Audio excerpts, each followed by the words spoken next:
Inutile insegnare il friulano a scuola, hanno scatenato la bufera in regione le dichiarazioni del senatore di Fratelli d'Italia Menia, dal centrodestra alle civiche passando per il PD, tutti in difesa della Marilenghe.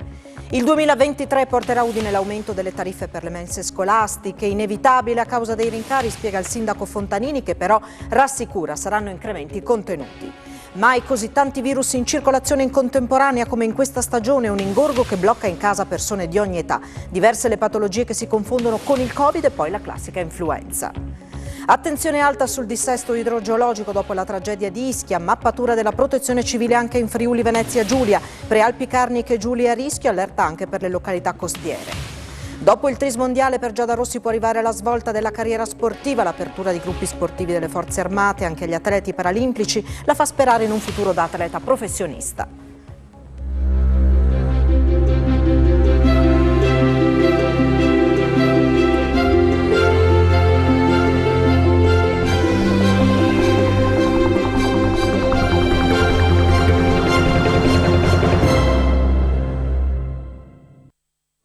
A tutti voi buonasera e ben trovati a questa edizione del telegiornale di Telefriuli. Si è scatenata una vera e propria bufera in regione dopo le dichiarazioni del senatore di Fratelli d'Italia Roberto Menia, che ha detto inutile insegnare il friulano a scuola. Lo ha detto commentando il disegno di legge che ha presentato in Parlamento chiedendo che l'italiano sia riconosciuta come lingua ufficiale della Repubblica. Ma sulla Marilenghe a scuola, appunto, si sono scatenate subito le polemiche. Partiamo da quanto ha detto Menia. Inserire nell'articolo 12 della Costituzione la lingua italiana come lingua ufficiale della Repubblica è la proposta lanciata dal senatore di Fratelli d'Italia Roberto Menia, per il quale ogni cittadino ha il dovere di conoscere il diritto di praticare l'italiano. Noi siamo uno dei pochi paesi che non prevede all'interno della sua Costituzione il riconoscimento della lingua nazionale. E questa è una battaglia antica della destra. Quello che è vero è che la lingua della nazione è quella che identifica anche nell'unità stessa. Ora noi siamo italiani perché abbiamo una serie di valori che si trovano anche nella stessa lingua, cioè l'italianità è un principio spirituale di fatto, non un principio di sangue biologico. Se la proposta in sé non ha trovato oppositori, ha suscitato invece un vespaio di polemiche l'affermazione di Menia per il quale a scuola non si dovrebbe insegnare in friulano. Mi è misterioso capire quali siano i distinguo e perché abbia sollevato tanti problemi. Quando all'epoca ero alla Camera e si approvò la legge sulle lingue minori, andai a sostenere che l'attribuzione di lingua minore come fatto corrispettivo della presenza di una minoranza fosse sbagliato, perché mentre questo vale per la minoranza slovena sul nostro confine, per la minoranza di lingua tedesca, è un po' difficile sostenere che i friulani siano una minoranza all'interno del Friuli Venezia Giulia. La tutela è un fatto però che non vedo perché deve poi diventare una cosa diversa, cioè io non ritengo utile l'insegnamento che non sia né l'italiano o di una lingua straniera che servirà per conoscere il mondo. Questo non vuol dire mettere in discussione nulla, perché io prendo atto delle cose che ci sono. Se mi chiedete se lo ritengo utile, no. Dal centrodestra alle civiche, passando per il PD, in regione tutti si schierano a difesa della Marilenghe e c'è anche chi chiede alla giunta Fedriga di prendere immediatamente le distanze dalle dichiarazioni di Menia. Levata di scudi in regione a difesa del friulano dopo le dichiarazioni di Menia. Dal centrodestra, compreso lo stesso partito del senatore meloniano, alle civiche, tutti si schierano a favore della Marilenghe. Nessuno tocca il friulano, tuona il senatore e coordinatore regionale della Lega Marco Dreosto, che aggiunge: la tutela e la promozione delle lingue minoritarie non solo è un diritto costituzionalmente garantito, ma è un fattore portante nelle società dove queste vengono parlate. Questa è una regione a statuto speciale in cui le minoranze linguistiche e gli idiomi locali rappresentano un tratto distintivo di cui andare orgogliosi, aggiunge Giuseppe Nicoli, capogruppo di Forza Italia in Consiglio regionale. Pericoloso e avvilente che qualcuno pensi di annientare le specificità. Ridimensiona le affermazioni del senatore meloniano il collega parlamentare e coordinatore regionale di Fratelli d'Italia Walter Rizzetto. Ritengo che quanto è emerso, depurato da eventuali equivoci, sia a titolo personale. Il friulano magari non sarà una lingua che i nostri ragazzi parleranno ogni giorno, ma non scordiamoci mai che rappresenta un'importante ancora piantata nella nostra storia, nelle nostre radici e anche in molti casi di buona parte della nostra identità.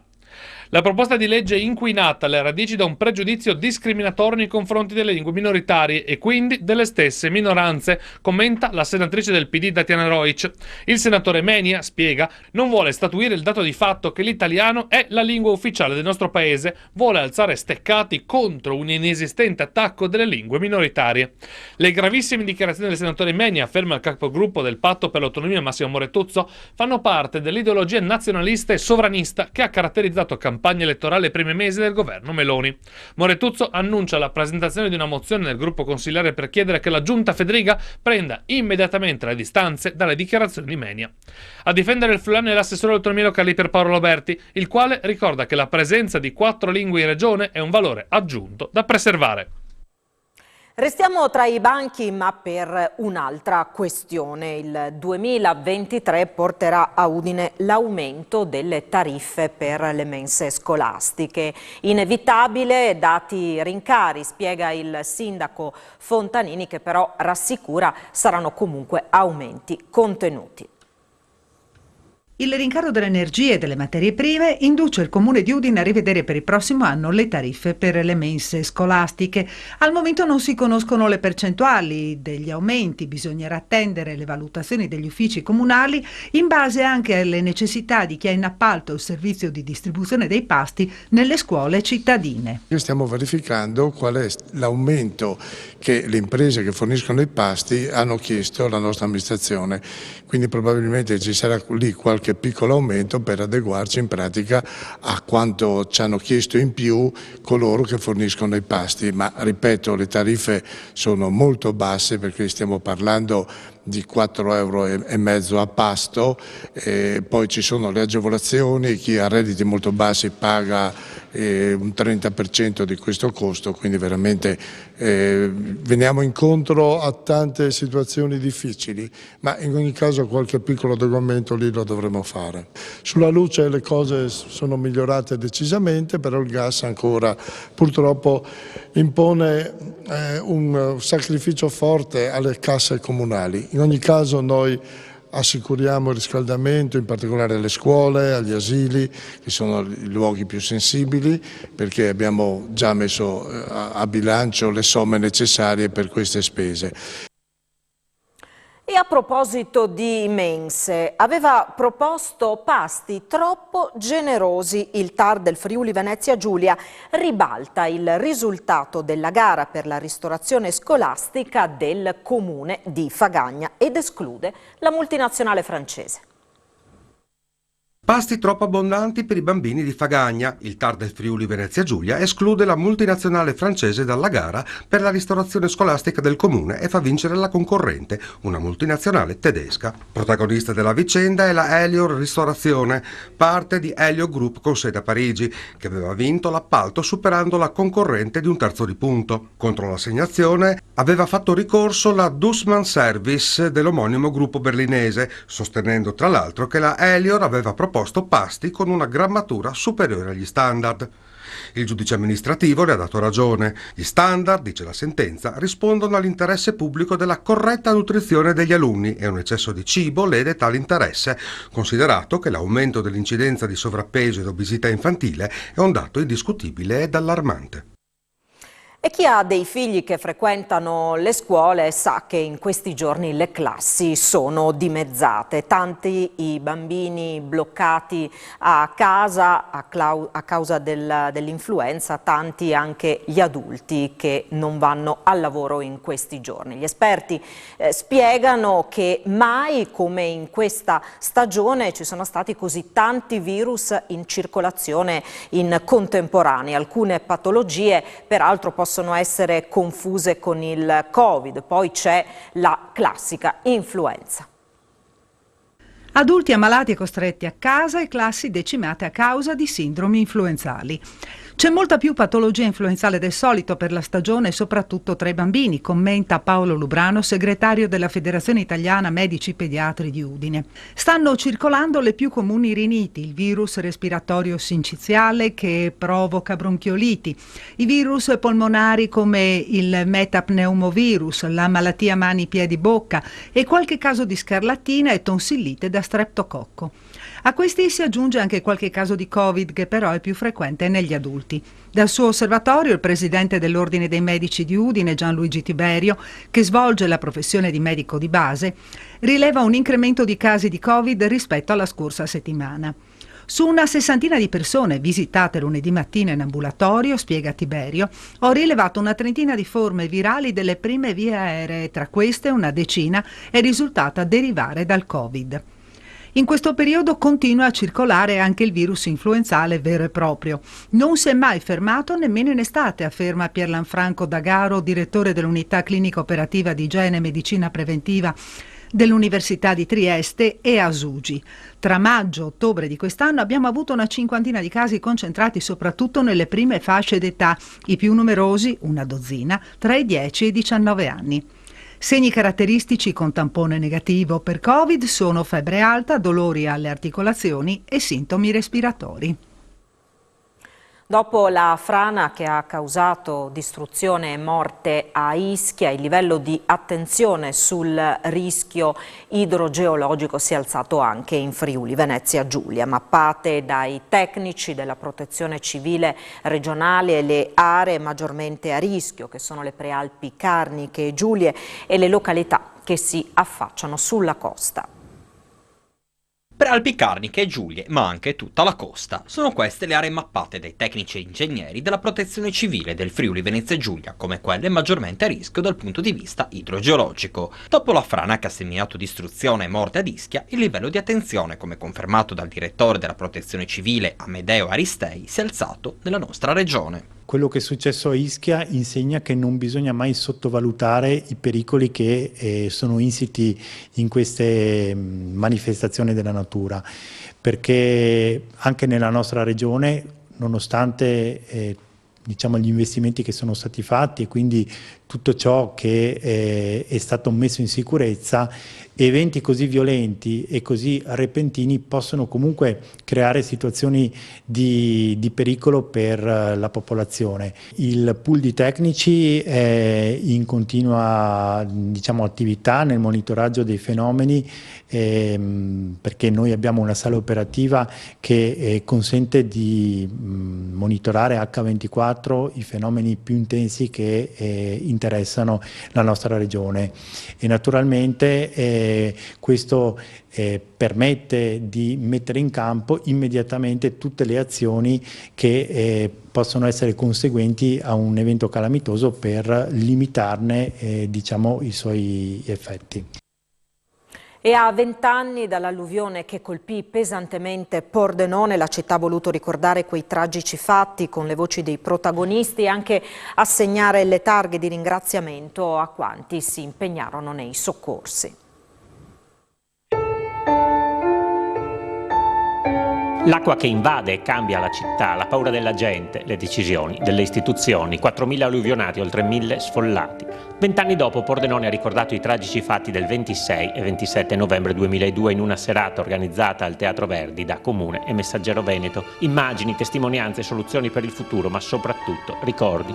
Non mai ci si aspettava che si rompesse un argine, ci si aspettava che non lo tracimasse, quindi andasse oltre l'argine, quindi danni sì, ma non di quel tipo. E invece verso le 9 eravamo sull'argine e abbiamo visto i primi fontanazzi, quindi iniziavano a rompersi, e a quel punto decisione immediata di fare la terza ordinanza di quella giornata così tragica, e quell'ordinanza che firmai imponeva a tutti gli abitanti della zona sud di evacuare dalle case, quindi fino ai primi piani, insomma. Per fortuna è andata bene, ci sono stati disgrazie particolari dal punto di vista proprio morti, eccetera. L'occasione è servita anche a premiare quanti hanno lavorato all'epoca, dalle forze dell'ordine all'esercito, dai vigili del fuoco, alla protezione civile fino alla Croce Rossa. A loro sono state assegnate le targhe di ringraziamento.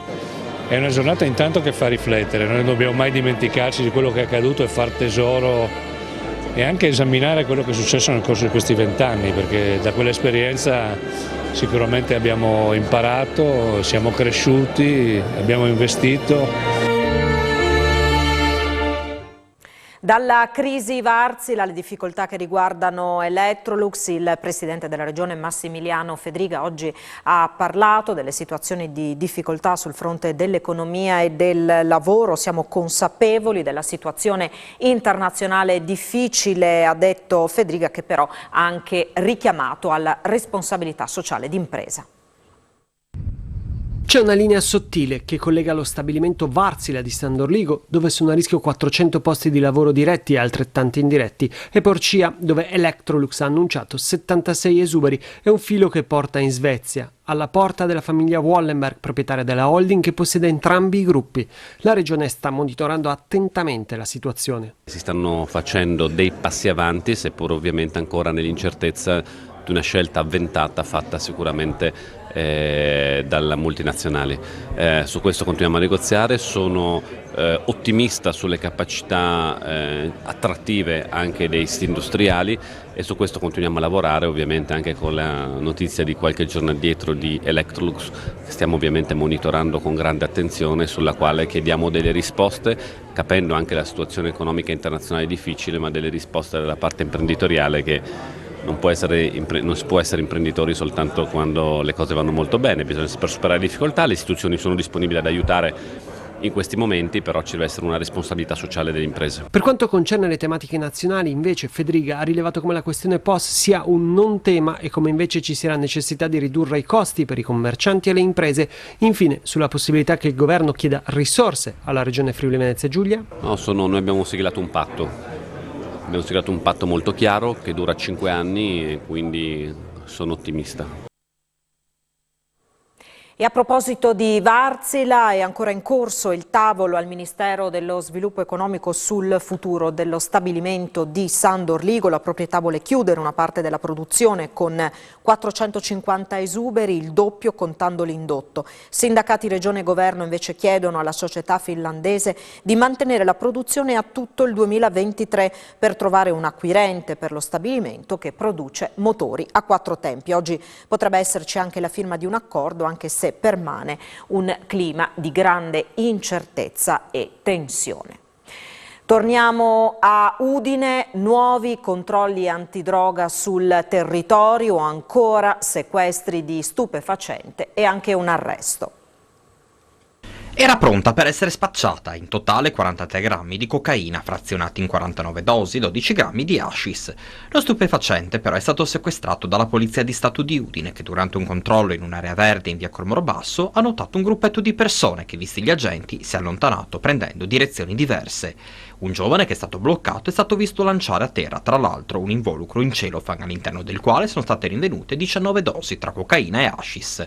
L'uomo si era tra l'altro liberato di altri 2 involucri contenenti 9 e 21 dosi di cocaina, pronte per essere spacciate, identificati 2 cittadini italiani, probabili acquirenti della droga. Lo spacciatore, un 32enne pakistano senza fissa dimora, è stato arrestato per detenzione illecita di stupefacente ai fini di spaccio. Nei suoi confronti il GIP ha disposto la misura cautelare del divieto di dimora in tutta la provincia di Udine. Al Parco Moretti, sempre la polizia ha notato un 18enne bengalese residente a Udine, palesemente preoccupato per la presenza degli agenti. È stato trovato in possesso di un unico pezzo di hashish di 26 grammi, nascosto sotto le mutande, e di 90 euro, probabile provento di spaccio. In casa aveva inoltre 2 grammi di sostanza stupefacente ed altri 80 euro. Il giovane è stato denunciato, mentre l'hashish e il denaro sono stati sequestrati. Un furto da 50.000 euro è stato commesso ai danni di un commerciante di Udine, titolare di un negozio che si occupa di importazione di articoli orientali. Ignoti sono riusciti ad aprire la cassaforte, rubando il denaro che si trovava all'interno di una borsa. L'esercente ha denunciato il furto ai carabinieri. Deve ancora aprire al pubblico, ma conta già i primi danneggiamenti da vandalismo. È quanto accaduto ad un negozio specializzato in prodotti per capelli che sarà inaugurato a breve in Borgo Stazione a Udine, in via Battisti. Ieri il vetro della porta d'ingresso della nuova attività è stato mandato in frantumi da ignoti. Il vandalismo è stato denunciato ai carabinieri della stazione di Viale Trieste. Se le è trovati di fronte, erano incappucciati e le hanno chiesto dove fosse la cassaforte. Lei, una donna di 75 anni di Castiglion di Strada, ha confessato di non avere nulla in casa se non 150 euro e un tablet, dei quali i malviventi si sono subito impossessati per poi fuggire. Sull'episodio indagano i carabinieri della compagnia di Latisana.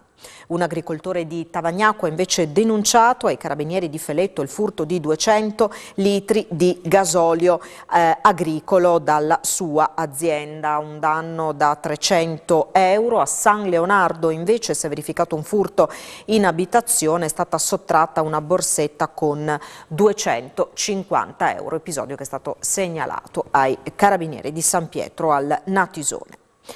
7 giovani pakistani e tunisini d'età compresa tra i 16 e i 17 anni si sono picchiati ieri pomeriggio nella sede della cooperativa sociale Sant'Angela Merici di Cividale del Friuli. Il gruppetto sarebbe venuto alle mani per futili motivi. 2 minorenni hanno riportato le conseguenze peggiori, sono stati portati all'ospedale di Udine. Non sono comunque in gravi condizioni. Sul posto i carabinieri di San Leonardo con i colleghi della radiomobile di Cividale.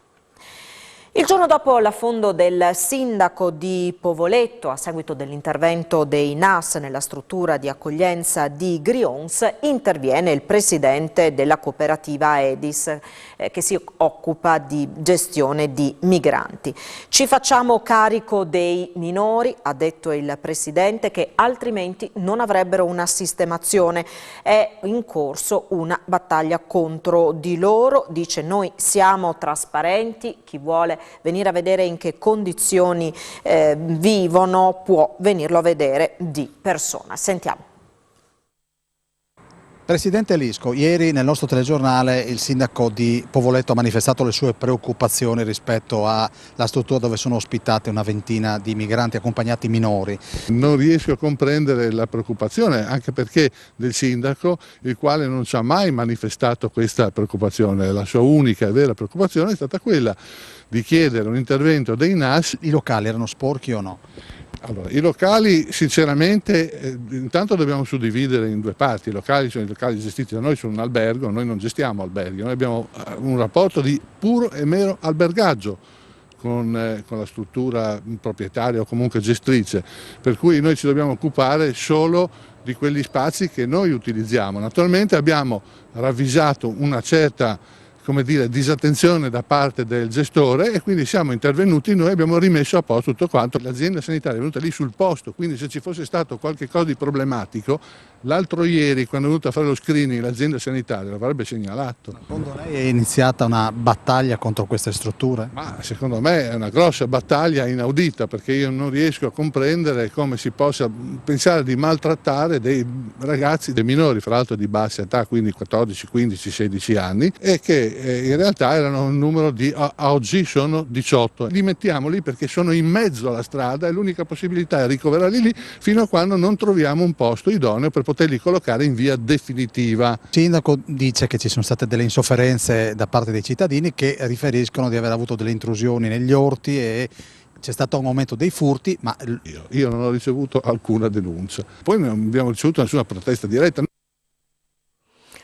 Condizioni di lavoro inaccettabili e mancate risposte da parte di Arriva Udine, fumata nera questa mattina dall'incontro che si è tenuto in prefettura. Autisti e personale dell'azienda del trasporto pubblico locale al termine dell'incontro hanno confermato lo sciopero programmato per venerdì prossimo.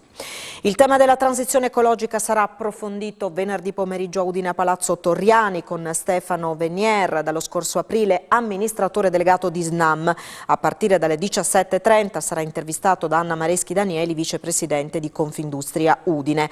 Venier, friulano, è ora alla guida di un'azienda leader a livello europeo nella realizzazione e gestione integrata delle infrastrutture del gas naturale. Vanta oltre 30 anni di esperienza manageriale nei settori energia e utility, con ruoli importanti ricoperti tra l'altro nel gruppo Eni e in ERA. Alcide Fasiolo, 60enne di Magnano in Riviera, sarà il primo vescovo ortodosso friulano. L'ordinazione avverrà l'8 dicembre a Venezia. Poche ore fa è stato eletto a Costantinopoli, Istanbul, il primo vescovo cristiano ortodosso italiano di origine friulana. È il reverendissimo archimandrita del trono ecumenico Ateganoras al secolo Alcide Fasiolo, originario di Magnano in Riviera, 62 anni. È stato eletto vescovo della Santissima Diocesi di Terme del Santo e Sacro Sinodo del Patriarcato Ecumenico di Costantinopoli sotto la presidenza di Sua Santità il Patriarca Ecumenico Bartolomeo e su proposta del Metropolita d'Italia Policarpos. L'annuncio è stato dato dalla Sacra Arcidiocesi Ortodossa d'Italia del Patriarcato Ecumenico, la Chiesa Cristiana Ortodossa, che ha in Sua Santità il Patriarca Ecumenico Bartolomeo la sua guida spirituale e che in Italia è guidata da Sua Eminenza il Metropolita Policarpos. Commosse anche le parole del neoeletto vescovo di Terme, che si dichiara indegno della nomina e chiede ai fedeli preghiere. Sua Eccellenza Anteganoras è stato ordinato diacono e presbitero cristiano ortodosso nel 94 ed è stato parroco di diverse parrocchie cristiane ortodosse in Italia, tra cui Livorno e Pisa, quando è giunto al monastero di Santa Barbara a Montaner di Sarmede. Attualmente è archimandrita del trono ecumenico e rettore del monastero di Montaner. È il segretario generale della Sacra Arcidiocesi Ortodossa d'Italia. Un'ordinazione che sarà celebrata l'8 di dicembre a Venezia nella cattedrale di San Giorgio dei Greci durante la Divina Liturgia, che sarà celebrata da Sua Eminenza Policarpos, metropolita della Sacra Arcidiocesi Ortodossa d'Italia, insieme ad altri metropoliti che verranno da tutta l'Europa in questa occasione. È stato presentato questa mattina a Trieste il presepe di Sutrio, che sarà donato al Vaticano e che da sabato prossimo e fino al giorno dell'Epifania, con le sue 18 statue in legno di cedro, profumerà Piazza San Pietro a Roma. Nasce dalle radici di un albero abbattuto dalla tempesta Vaia il presepe di Sutrio, che sabato alle 17 verrà inaugurato in piazza San Pietro alla presenza di Papa Francesco. Il Vaticano ha scelto la località carnica, che porterà 18 statue su una superficie di 116 metri quadrati con un angelo posizionato a 7 metri e il tutto illuminato da 50 punti luce. Sutrio protagonista, ma l'intera regione Friuli Venezia Giulia è protagonista a questo primo evento che non era mai successo, di poter donare un presepe in Vaticano. Le opere sono realizzate da artisti che vivono in Friuli e può contare sul supporto della regione e della diocesi di Udine. Le opere dopo San Pietro verranno esposte a Sutrio. Il presidente della regione, Massimiliano Fedriga, è partito proprio dall'importanza simbolica della scelta di piante recuperate anche dalla tempesta Vaia. Questa scelta, ha detto, racchiude un messaggio di rinascita che, oltre a impreziosire la qualità dell'opera, trasmette i valori fondanti del Friuli Venezia Giulia. Si tratta della seconda volta in cui il Friuli Venezia Giulia è protagonista del Santo Natale. Avremo la possibilità di presentare al mondo intero in piazza San Pietro la Natività, un presepe meraviglioso fatto grazie alla maestria di 11 artisti del Friuli Venezia Giulia, di 11 artisti che con grande capacità hanno creato queste figure. Insomma, ancora una volta dimostrazione di quanto il Friuli Venezia Giulia stia cercando, insomma, di valorizzare tutte le sue ricchezze e tutte le sue eccellenze. 200 eventi in 7 settimane, sono questi i numeri del Natale udinese. Ci sono volute 56 pagine per mettere insieme tutti gli appuntamenti previsti a Udine per il Natale. C'è solo l'imbarazzo della scelta tra i 200 eventi che comprendono musica, teatro, arte, danza, incontri, letture e giochi che animeranno la città per 7 settimane. Sono il risultato di un intreccio tra le proposte di comune, associazioni che hanno aderito al bando indetto da Palazzo d'Aronco, che per Natale ha messo a disposizione 65.000 euro, e da altri enti e organizzazioni che hanno inteso contribuire ad arricchire il calendario udinese. La più importante ovviamente è il concerto gratuito che viene offerto il 23 di dicembre anche per ricordare i nostri purtroppo poliziotti morti 24 anni fa in Viale Ungheria. E questa pubblicazione, che è gratuita, a disposizione di tutti, Natale a Udine, Nadal a Udine, è una pubblicazione che riesce appunto a sintetizzare tutti questi appuntamenti. Nel Natale udinese si aggiunge anche l'iniziativa Io compro a Udine, sostenuta dalle associazioni di categoria. E questo slogan penso che sia importante, anche perché sostenere le piccole attività cittadine è importante, quindi un sostegno alla comunità vuol dire un modo per tenere animata la città di Udine, che è sempre molto bella, con iniziative che punteranno soprattutto alle famiglie e a creare la magia del Natale. Ci fermiamo qui, è tutto per questa edizione, tra pochissimo l'informazione sportiva e poi le previsioni del tempo a cura di Antonino Renda. Grazie per essere stati in nostra compagnia e buon proseguimento di serata con Telefriuli. Arrivederci.